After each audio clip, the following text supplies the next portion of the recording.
Do you have a fresh cut, Dan? Yeah, last week. Yeah, nice. Mm-hmm. You were like, give me the fade. So here's the thing. I have lots of gray hair now. So Yeah. you gotta keep it short. So like Amy Jo is like the person that cuts her hair. And so shout out he's to like, Amy Jo. You call it like the Brad Pitt, she said, where you start to turn gray, and so you cut it really short on the sides. Yeah. It wasn't looking this good like a week ago this time. It was still like pre-Africa haircut. It was like about 8 weeks. Oh, that's right. How was Africa? I mean, it was great. It was like one of those once in a lifetime. The best part is like, when are you guys going to come back? And I'm like, if you make the 40-hour travel each way easier, maybe I'll consider it.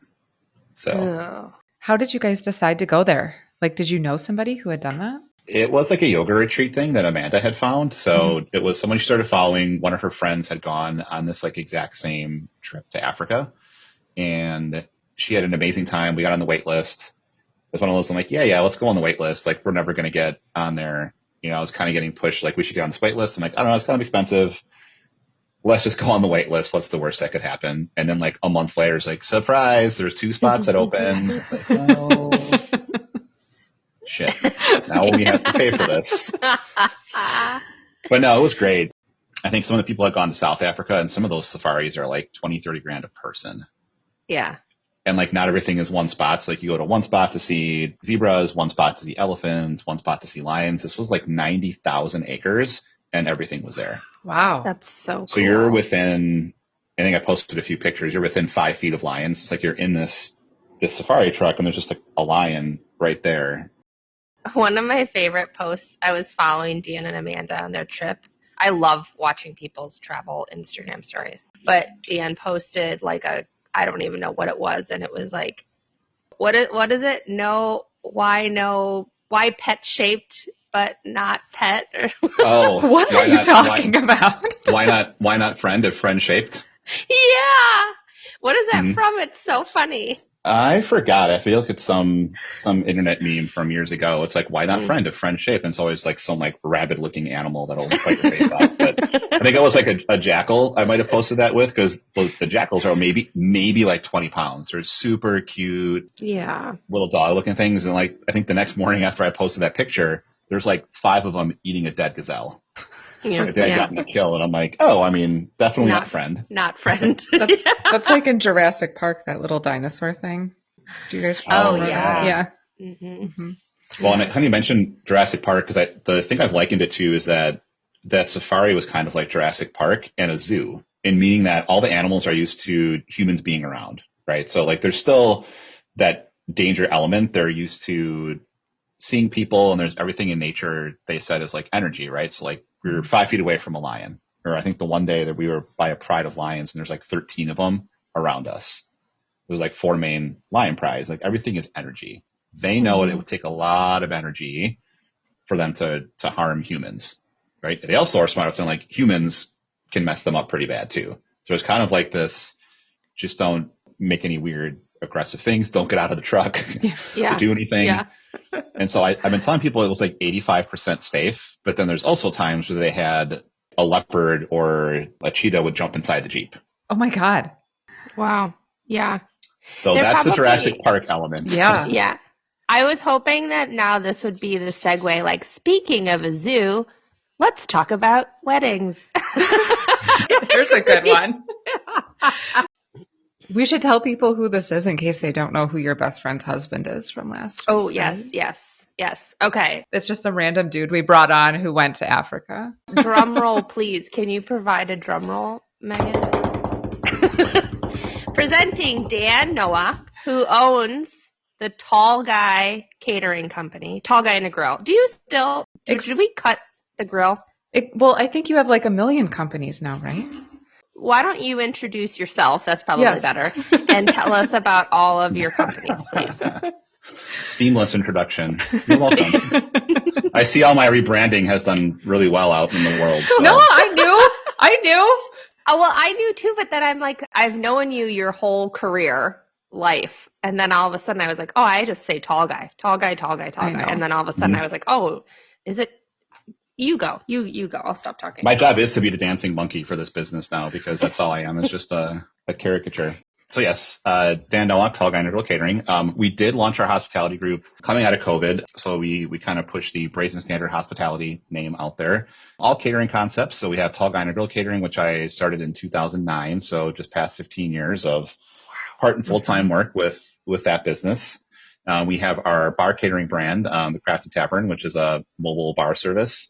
And then we also have our newest business line we just launched last January called the Dessert Cart. So mobile catering for desserts.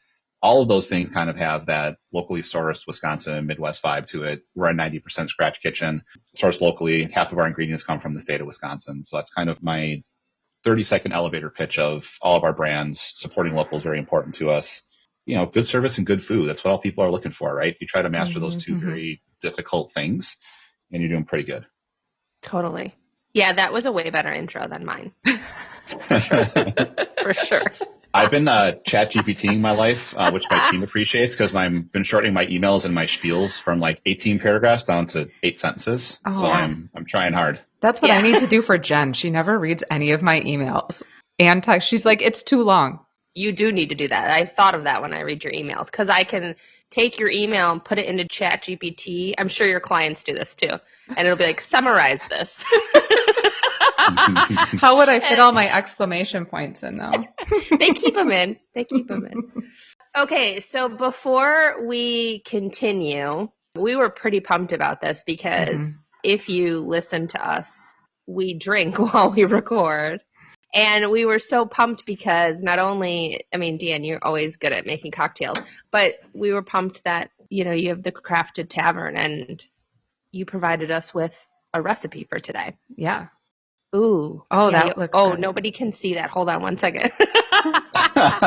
Okay, what are you holding up?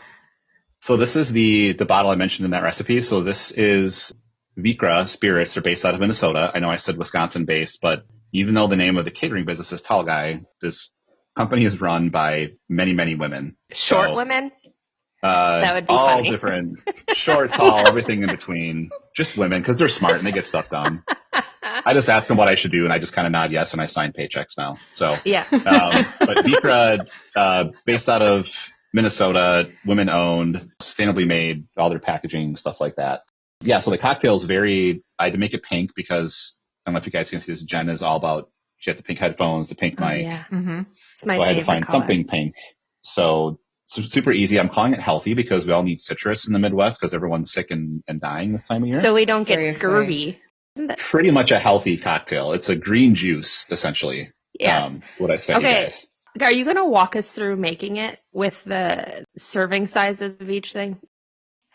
So we've, just for the magic of Zoom, I already have the simple syrup in my glass here. Mm-hmm. For those guys who don't know, simple syrup is very easy. It's just equal parts sugar and water. It'll keep in your fridge for a couple months. Once you kind of heat up that water and the sugar dissolves, you can pretty much steep any kind of fruit, herbs, whatever in there, and you kind of let that flavoring steep for about 15, 20 minutes. Take those things out. In this case, we did a rosemary simple syrup. So you just kind of steep some fresh rosemary sprigs in there 15, 20 minutes, pull those out, and get a nice little sprig in your glass too. Okay. Yeah, about a half ounce. I'm not a huge sweet guy, so if you want something a little bit sweeter cocktail, go nuts. Feed your sugar addiction however you want to. With booze. Yeah. I will mix live, kind of somewhere on camera, but also off camera, so that this is real. We're not faking drinking on this podcast. No, I have mine that I made yesterday. Probably about an ounce of gin. Oh, he's eyeballing it. He's a professional. I know. I'm also a Wisconsinite, so we don't really use those pours sometimes. Yeah. So do what's in your heart. We use grapefruit juice in there too, and club soda. Otherwise, there's this really awesome Fever Tree sparkling grapefruit. Oh yeah. Oh, good. Little kind of mini bottle, single serving. We also use a lot of Top Note Tonic, which is a local company here in Wisconsin, for their grapefruit. But that is really it. And then you're done. Oh, it's so pretty. Oh, it is beautiful. So when couples come to you for the bar service for their wedding, do you guys do a lot of customized drinks then for them? the bar service from a wedding standpoint, a lot of venues have their own bar. So when we do bar for weddings, it's a lot of barn, more like rustic, private residences. We do a lot of stuff for rehearsals, bridal showers, baby showers, things like that. But yeah, we'll do anything from the kind of give people a choice of some signature cocktails, the full bar. We also rolled out a new package called the Traveling Tavern, which I know as planners, this may excite you or not excite you, depending on how drunk you want your people to be early in the day. So we're just about to roll out to a lot of our planning partners and some of our venues, these kind of like mimosa, Bloody Mary morning packages where we drop off little cute packaging, all your garnishes. Love it. Has all your ice, your cups, all those things. Boom, Bloody Marys, mimosas. You're getting ready in the morning. Vodka is a thing here in Wisconsin, obviously. Yeah, people in Chicago smuggle it down. Well, Dan, here's the one that I made, and it's not pink, but I tried my best. I went to the grocery store and I thought I had grapefruit juice, and I did not, so I used lemon juice. So it's not quite the same thing. But it has rosemary, and it has simple syrup, and it has gin. So, I mean... It's basically one of those, like, juice shots that you buy. Like, but those ones when you're sick, like, I buy them because I was sick a couple of weeks ago. There's, like, lemon juice, cayenne pepper, and, like, pineapple juice, and you just, like, pucker when you drink it. So you're taking it to the next level and being super healthy right now. It's healthy. It's like... Yeah. No, it's just because Megan never has the right ingredients in her house to make the drinks. Yeah, but I thought I did. Well, I think that's the whole point of cocktails, though, too. You don't have to follow this whole complex process. Again, you could even skip the simple syrup. I mean, any kind of grapefruit soda, some gin. You can just have gin on the rocks. Does anybody drink gin on the rocks? Ew. I know. This one's a very herbal. So, like, a lot of the gins now, it's not just like juniper berry. I mean, this one is juniper, grapefruit peel, cedar wood, sumac, some other spices. So, yeah, a lot of the gins are not your old school, like Tanqueray, just like glass of pine needles. So they're a lot more herbally and pretty complex. I love gin, but I do think it's very polarizing. It needed to glow up. Yeah. So I feel like gin's really doing that, which is great for gin, you know? It's just like a really good for gin. So this is a horrible transition. I'm just doing it. But one of our favorite things, Dan, when we have a guest on is we want to hear a pet peeve you have. And also I got some feedback. It was from a friend, but she was like, the pet peeves are her favorite part of our episode. So. Oh, okay. Yeah. Nice. So because of that, for sure, we have to keep doing it. Yes. So Dan, please share one of your pet peeves with us. It can be about anything wedding event related, whatever. Not about like your family. Like, I would say, so I don't work as many weddings as I used to back in the day. I think I work 1 or 2 a year out of like the, 140 that we're doing. But I think one of the things when I was in the kitchen and, you're head chefing an event is vendors coming up like right in the middle of plate up. So like you've got 200 people in the room. You're like, okay, I've got 20 minutes to feed these 200 people. And people start asking you questions. Hey, where's my meal? Hey, when can I eat? Can you get me a plate of food right now? And it causes like not just myself, but any chef from go to like 0 to 100 because you're really, you've got your 10, 12 servers lined up. Basically, I kind of liken it to the equivalent of a photographer, right? You're doing the family photos, probably one of the most important parts of the day. And I'm coming up and saying, can you just go over here and get this picture of food real quick?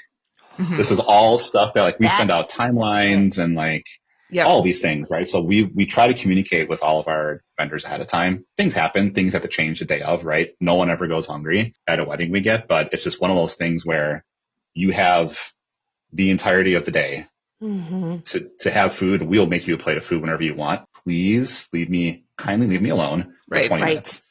You guys know as planners, right? Everything is on a very strict timeline. And something like disrupting that plating flow when you've got 5, 6 people plating up all this food. We have meal breakdowns that you guys have worked very hard to get to us a lot of those times from the planning side of things. It's just, we will feed you. I don't mean to be rude in the moment if I come off as rude when you're asking me and I'm in the middle of table 10 out of 25 that we're trying to go. No, I agree. Other vendors use planners sometimes as a intermediary for that.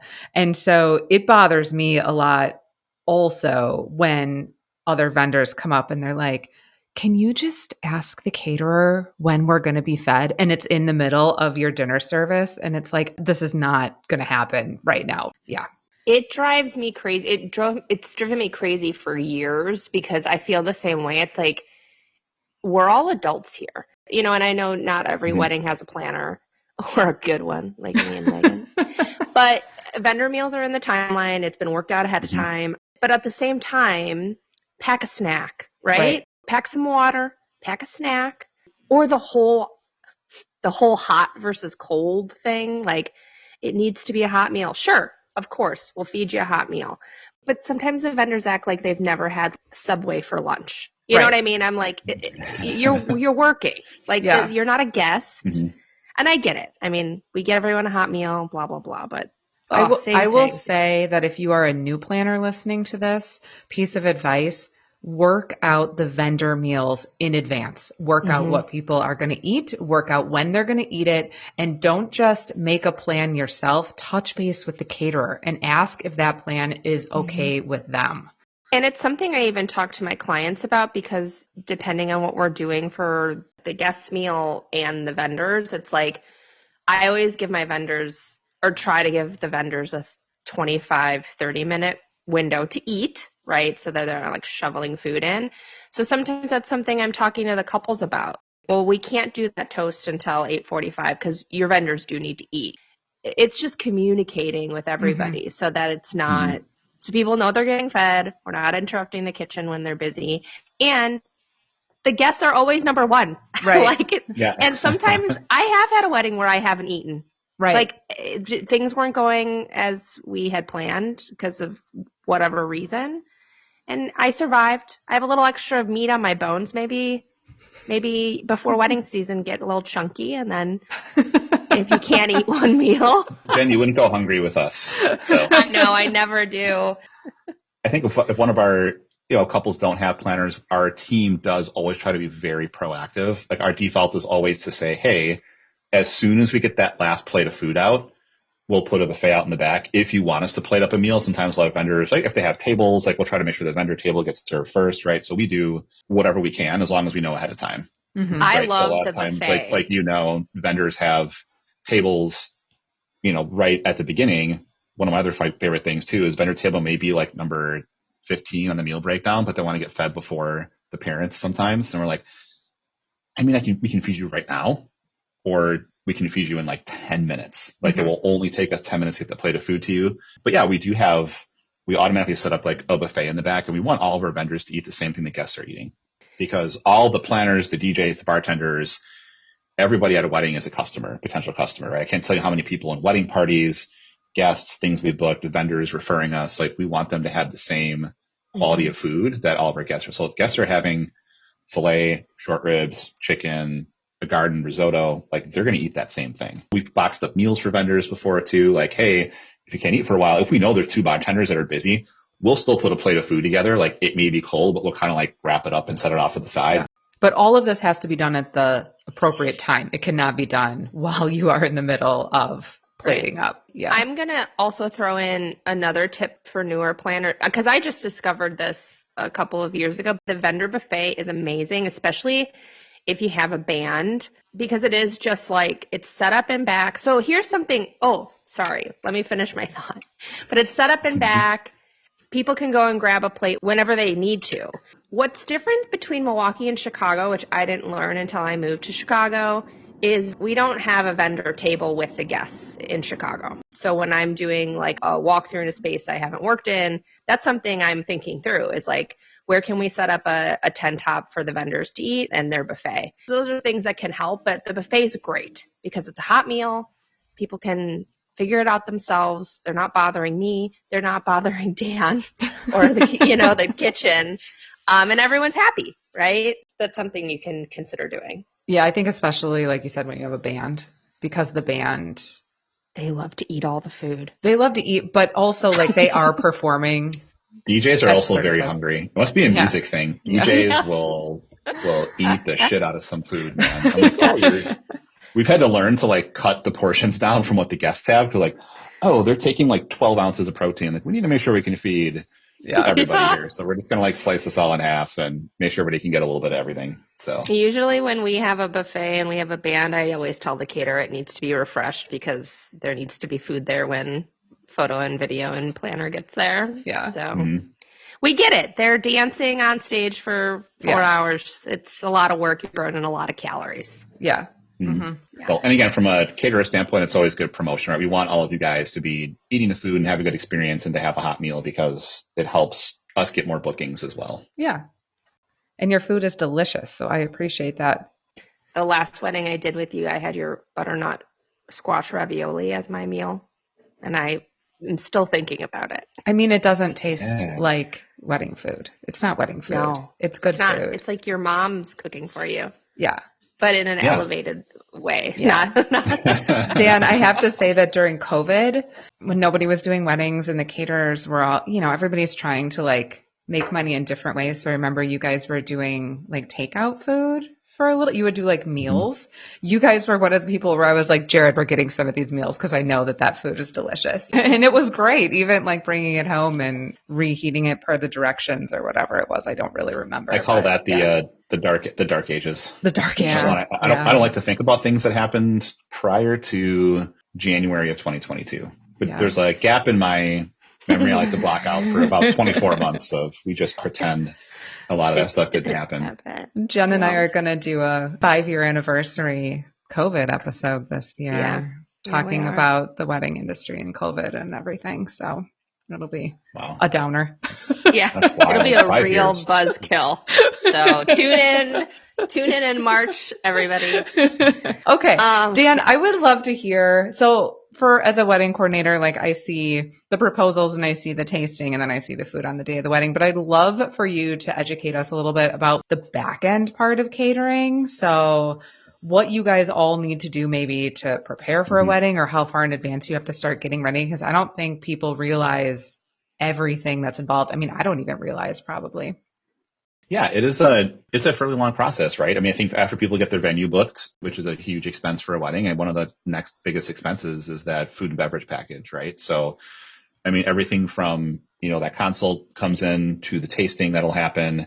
Once you're tasting and you're booked with us, you get passed on from our sales director to one of our coordinators. They're not a planner, but they're your point of contact for all things food and beverage, as long as you're booked with us, right? So it could be if you book a year out, if you book 2 years out, you've got your person, and we don't put a cap on that communication, right? We kind of roll that up into that price. We're kind of not like in that holding pattern until about 90 days out. Then we start checking in with you like, hey, probably are thinking about, final meal breakdown, any allergies for your guests, 60 days out. If they don't have a planner, we're doing the linens, right? Hey, you talk with your venue. Do you have a floor plan? Do you have linens? Who's your DJ? Do you have a band? Like, we're very much reliant on who your vendor team is that day because we just need to know where we can slide into that very complex schedule of wedding days, which you guys all put together your very detailed timelines, which we appreciate. And then really things kind of pick up 2 weeks out when we have our first invoice meeting with the team. So we have culinary come together with the sales team, everything that you've talked about with us for the last 12 months, 18 months, 2 years, however long you've been with us, will live on basically 3 or 4 sheets of paper, right? We distill your catering life for your wedding down into 4 pages. And we go over all the details, right? We start talking about where we're getting your food from, dates, times, we get staffing lined up. We're trying to coordinate. Sometimes we're doing 5, 6 weddings in a day. That's like 70, 80 staff we have to coordinate, right? We train all of our people in-house as well.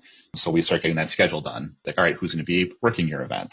Let's start ordering the food from all of our local farming vendors.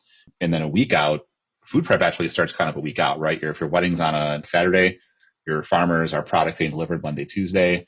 We have your team of kitchen people are coming in that whole week prepping your food. Those wedding days then, depending on your venue, we're cooking on site. Chefs are getting in the building 10 a.m., 11 a.m. Even though your dinner's not till 7 or 8 p.m. Your event day team starts kind of like you guys, right? The sun is up, you're up. Even though the ceremony's not until then, 50 steps have to happen then, right? We have a warehouse, so your is getting packed. We're an offsite caterer. All your stuff has to get to your event, right? All of your china, your linens, if there's a buffet, all your display pieces, food gets packaged up, any kind of cooking equipment that needs to be done to make sure that food is cooked on site. You guys talk about the food quality. We are a scratch kitchen. We use fresh product. We don't use anything that's frozen. So again, all that stuff's not getting finished and fired until the day of. And then your whole event team comes on site. We've got at least 2 or 3 vehicles rolling out there with all your stuff in it. And then the ball gets rolling, right? Your room is getting set. Your chefs are getting set up for your dinner. Food preparation is happening. we're doing our meetings. You guys always love seeing the catering huddles where we're sitting in a big group and, all right, you're doing this, here's where we're going. And then the magic happens, right? You get married, food magically appears from you. It looks beautiful. And everybody eats and has a good time. So I think there's just a lot of steps. And the reason why catering is so expensive is there's a lot of touch points, right? You're going to be having 15 to 20 people that are touching and working your event over the course of that 12 to 24 months of that planning process.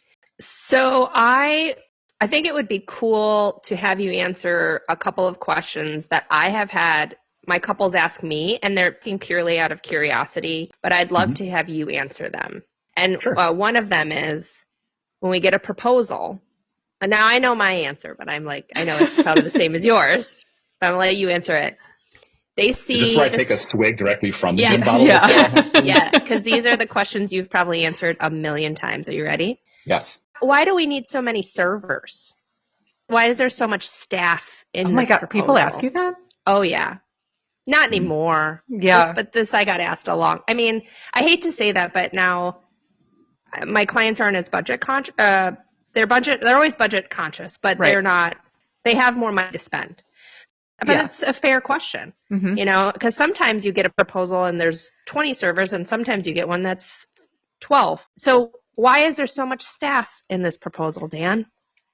I'm glad you stopped getting those questions because we get that question on a daily basis.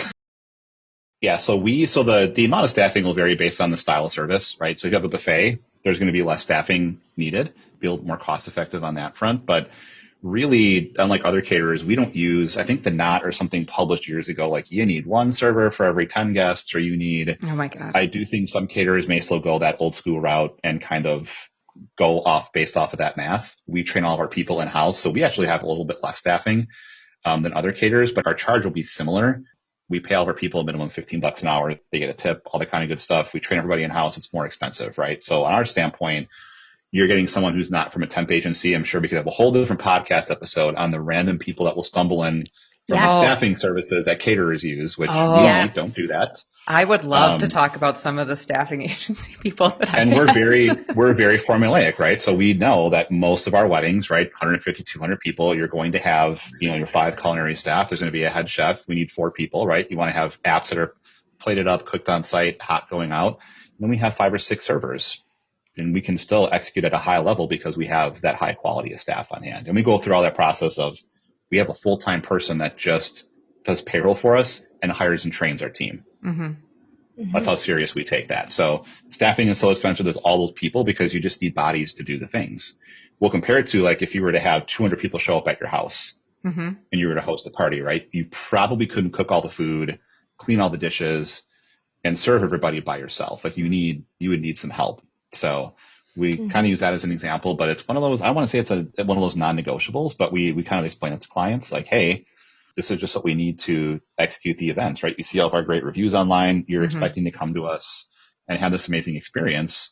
Well, we need that little bit of trust factor too. Like, hey, we do have that expertise and we're kind of giving you the bare minimum, right? We're saying we need 12 people to feed 200. Yeah, totally. I mean, you can tell at a wedding when there's not enough staff and it takes a long time for dinner to come out.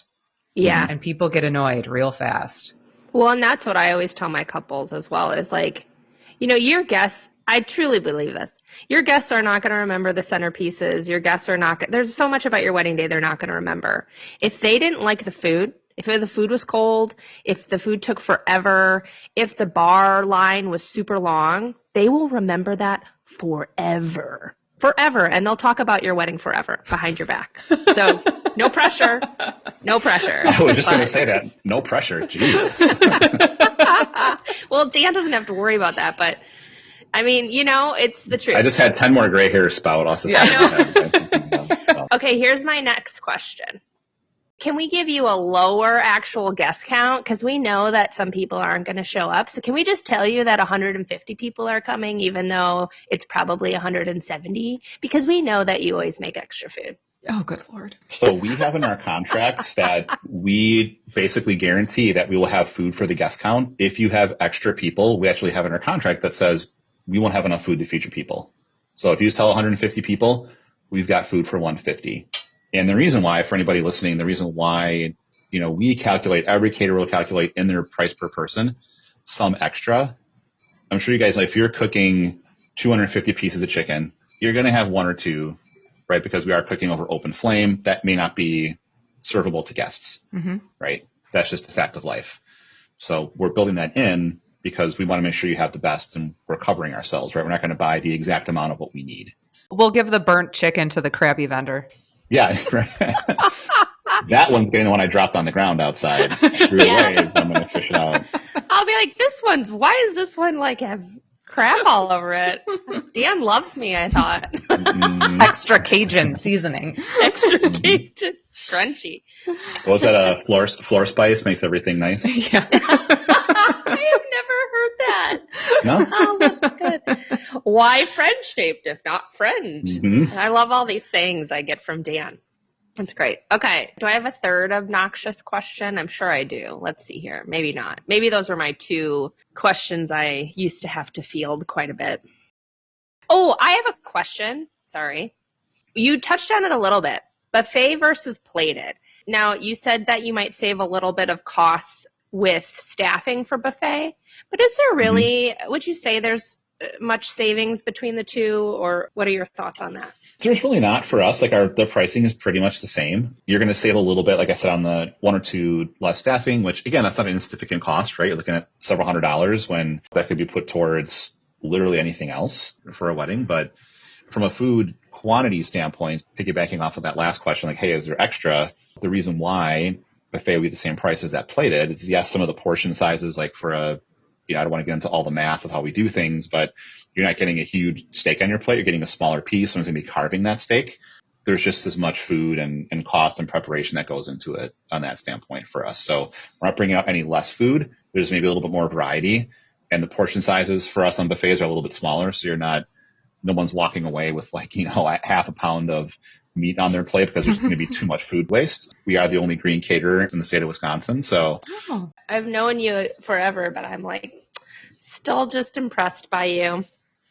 Well, we do that a lot by controlling portions, right? We all know that in the Midwest, we all like to eat a lot. We have to load up full plates. We're definitely meat and potatoes area of the country, right? We have all these cool things on the menu, but we're still cranking out mashed potatoes and chicken and steak. I mean, that's just kind of... Yeah. There's a reason for it. That leads into my question. So I was going to ask you, what is the most popular thing that people order off your menu? And then what is your favorite thing to make? I was going to ask that, I hate Megan. these questions. Really? Oh. Pick your favorite child all the time. Popular stuff, just because I know it's top of mind.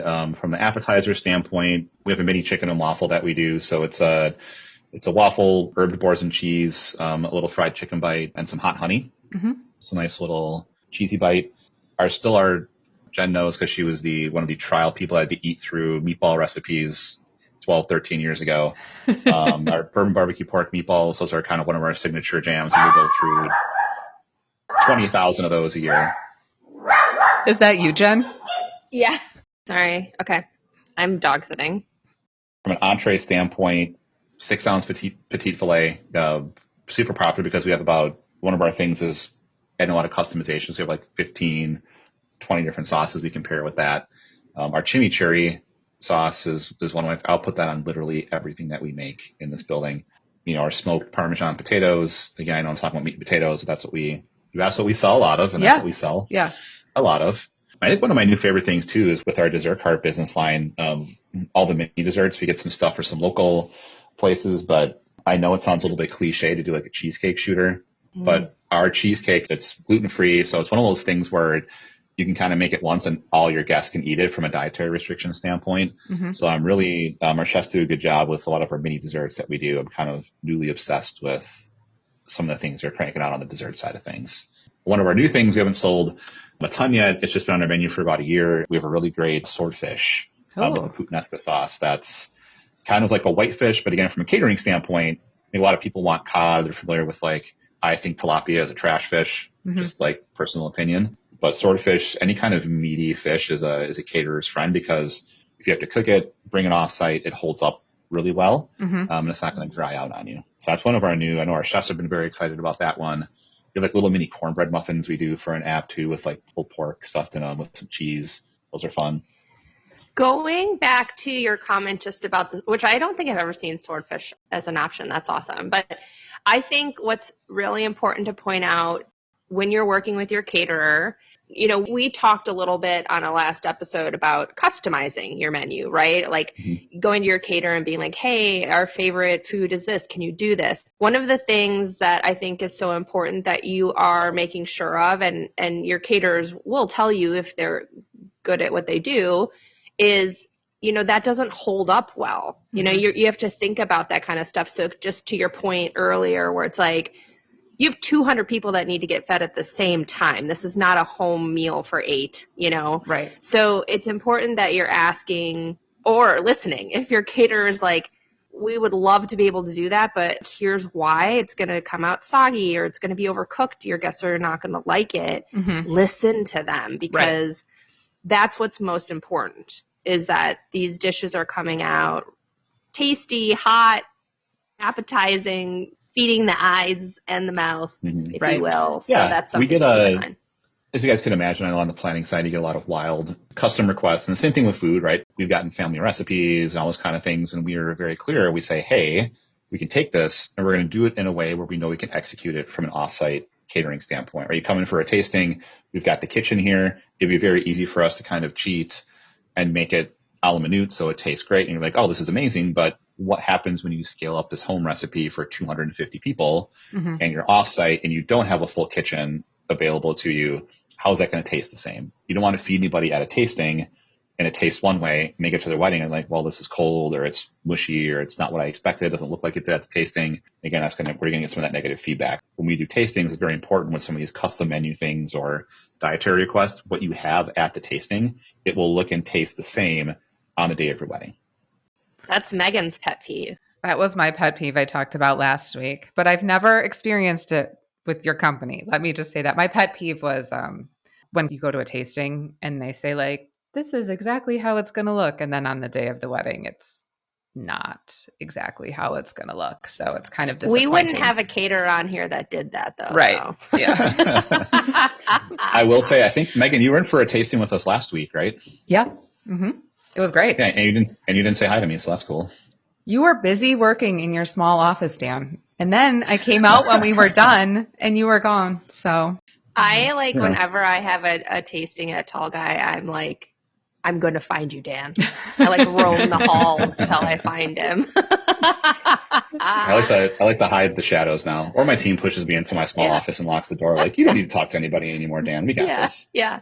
But you were kind of like the mascot. They're like, that was the tall guy. That was the tall guy. It's like celebrity status. Yeah. Definite local celebrity. That's pretty cool. I strive to that. I always wanted to be regionally famous, but not actually famous. You know what I mean?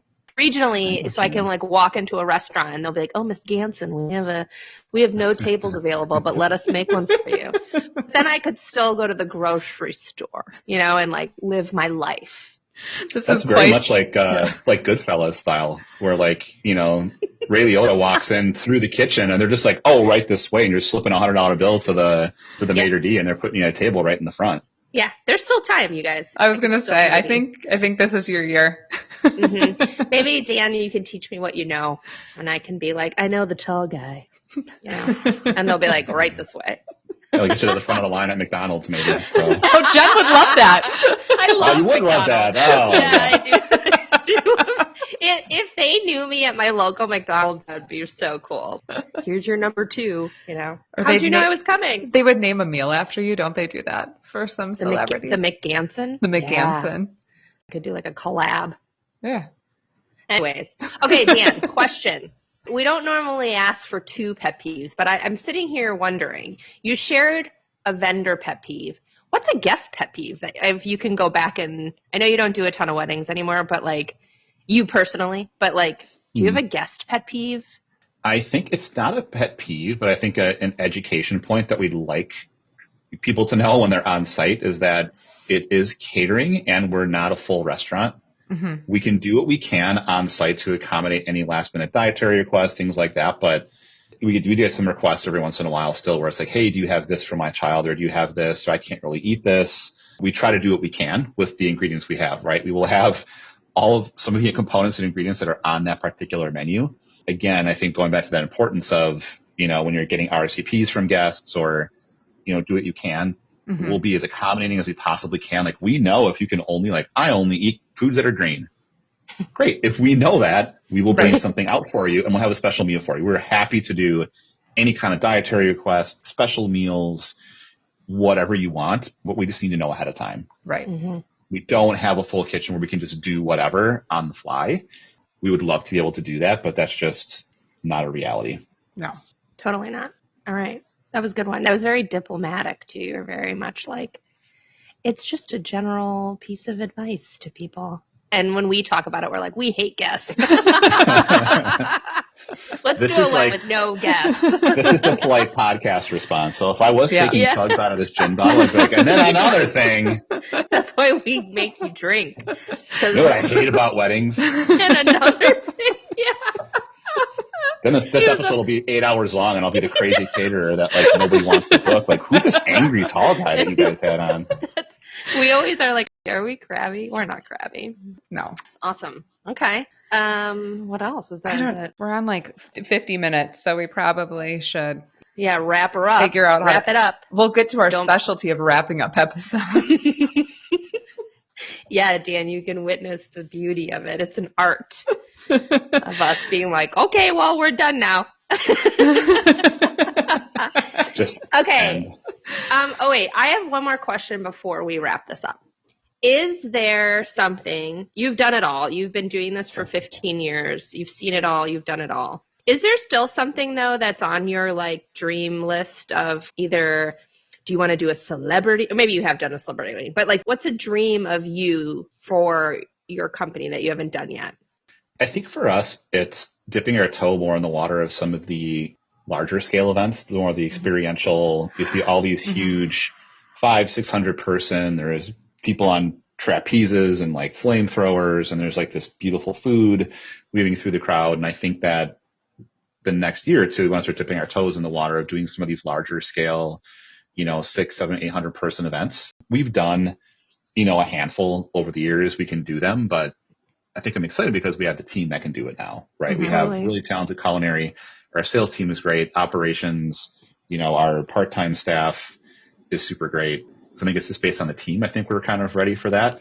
So that's one of those things where I get excited thinking about that. And there are some opportunities that we have coming up that we have some proposals out there for a couple 800 person things and sweet, some stuff coming up. So just to kind of push us to kind of take those logistics to the next level and say, hey, let's take these processes we have and kind of. I remember when you first well, maybe not when you first started, but early on when I would reach out and you guys would be like, oh, we only do 2 or 3 weddings a weekend. It's fun to think about how you guys have grown and how all of us have grown in the industry. I think we have a 7 or an 8 wedding day this year, or 6 or 7, in one day. So, do you know that when Dan first started, him and his wife lived upstairs and I lived downstairs in the same house. And when Dan first started, he'd have to rent a kitchen. I did a couple weddings with him where literally 5 people did everything. It was we went and loaded the truck. We went to the wedding. We unloaded the truck. We did the wedding. We loaded it back up. We went back to the place. We washed the dishes.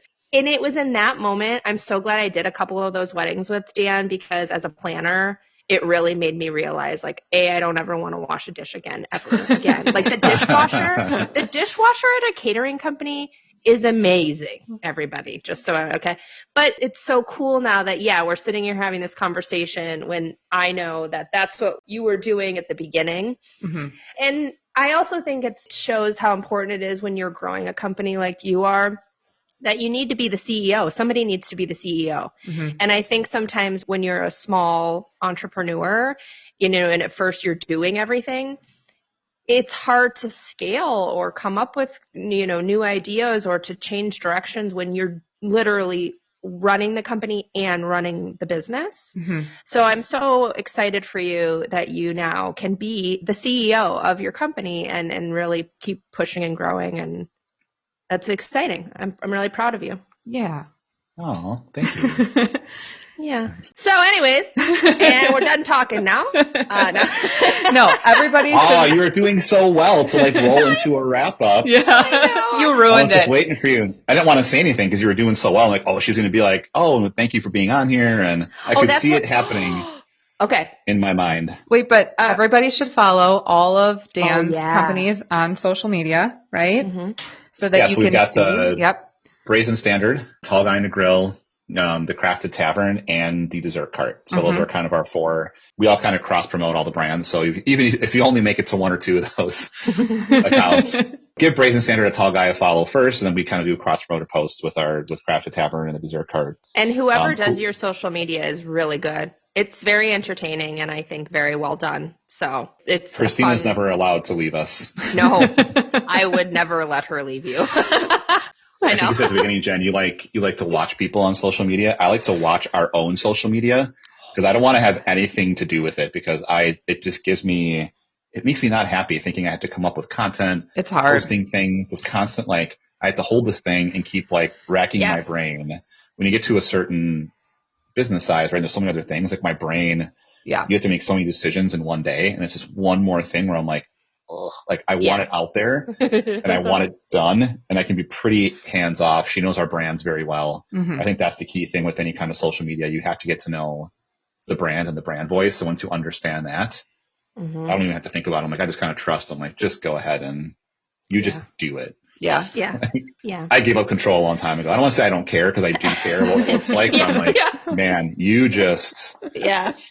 How to be a CEO, guys. Just be like, are you good with that? Cool. I'm done. Just do it. I don't care. Right? You're good? Yeah. Awesome. I'm on to the next thing over here. Well, speaking of CEO, we'll let you get back to that. Oh, good that was transition. Good, right? Good transition. Yeah. This was a joy. We really, really, really appreciate you being on. Thank you for taking the time to do so. Thank you, Thanks for Dan. having me. And if you don't mind, though, you should listen to this episode because it's going to be real good. I will most definitely listen. Okay. Okay. Bye, everybody. Okay. Bye, everybody. Thank you.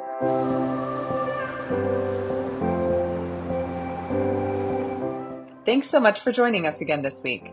If you have a wedding or travel-related story of your own that you would like us to share in a future episode, send us an email to theplannerspassport@gmail.com.